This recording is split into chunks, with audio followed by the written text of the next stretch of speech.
சகோதரர் பக்தசிங் அவர்களின் ஊழியத்திலிருந்து விடாய் துணிக்கேற்ற வார்த்தைகள். ஜூன் மாதம் 20ஆம் தேதி. மோசே தேவனோடே பேசும்படி ஆசரிப்பு கூடாரத்துக்குள் பிரவேசிக்கும் போது தன்னோடே பேசுகிறவரின் சத்தம் சாட்சி பெட்டியின் மேலுள்ள கிருபாசனமான 2 கேருபீன்களின் நடுவிலிருந்துண்டாக கேட்பான். அங்கே இருந்து அவனோடே பேசுவார். என்னாமத்தின் புஸ்தகம் 7வது அதிகாரம் 89வது வசனம். தேவன் தனக்கு ஒரு பரிசுத்த ஸ்தலத்தை கட்டும்படி இஸ்ரவேல் புத்திரர் கட்டளையிட்ட பிறகு அவர் குறிப்பாக மோசேயிடம் சொன்னார், மலையிலே உனக்கு காண்பிக்கப்பட்ட மாதிரியின்படியே அவைகளை செய்ய எச்சரிக்கையாயிரு. யாத்ராமத்தின் புஸ்தகம் 25வது அதிகாரம் 40வது வசனம். மேலும் 25வது முதல் 40வது அதிகாரங்களில் ஆசரிப்பு கூடாரம் எவ்வாறு உருவாக்கப்பட வேண்டும் என்பது பற்றிய முழு விவரங்கள் கொடுக்கப்பட்டிருக்கிறது. கர்த்தர் மோசே கட்டளையிட்டபடியே வேலைகள் அனைத்தும் சரியாக முடிந்ததும் அப்பொழுது ஒரு மேகம் ஆசரிப்பு கூடாரத்தை மூடினது. கர்த்தருடைய மகிமை வாசஸ்தலத்தை நிரப்பிற்று. யாத்ராமத்தின் புஸ்தகம் 40வது அதிகாரம் 34வது வசனம். அன்று முதல் கர்த்தர் 2 கேருபீன்களின் மத்தியிலிருந்து பேசத் தொடங்கினார். என்னாமத்தின் புஸ்தகம் 7வது அதிகாரம் 89வது வசனம். எந்த ஒரு மனிதனும் எந்த காரியத்திலாவது தேவனுடைய சித்தத்தை கண்டுபிடிக்க விரும்பினால் அவன் மோசே அல்லது ஆரோனிடம் வருவான்.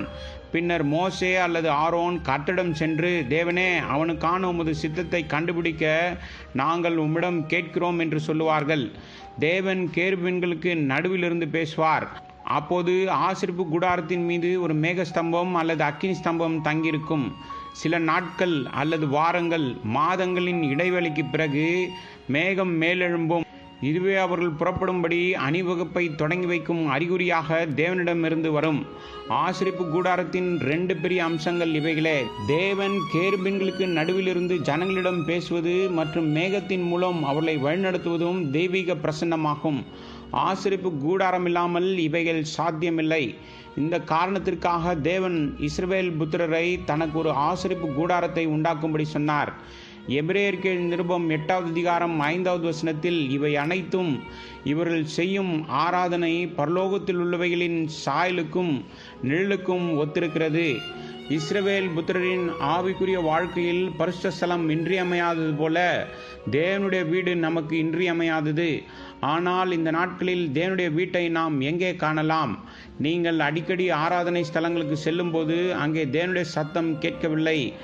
மாறாக பெருமை மற்றும் பேராசை மனிதர்களின் சண்டை சத்தம்தான் கேட்கிறது. இத்தகைய இடத்தை தேவனுடைய வீடு என்று எப்படி அழைக்க முடியும்? மேலும் செங்கல் மற்றும் கல்லாலான கட்டிடங்களில் தேவன் வாசமாயிருப்பதில்லை. இயேசு கிறிஸ்துவின் விலையேற பெற்ற இரத்தத்தால் மீட்கப்பட்டு மறுபடியும் பிறந்த நாம் தான் தேவனுடைய வீடாக மாற முடியும். ஒரு பெரிய கட்டிடமோ அல்லது சிறிய குடிசையோ நாம் ஆராதிப்பதற்கு உடன் விசுவாசிகளாக நாம் சந்தித்தாலும் எந்த வித்தியாசமும் இல்லை.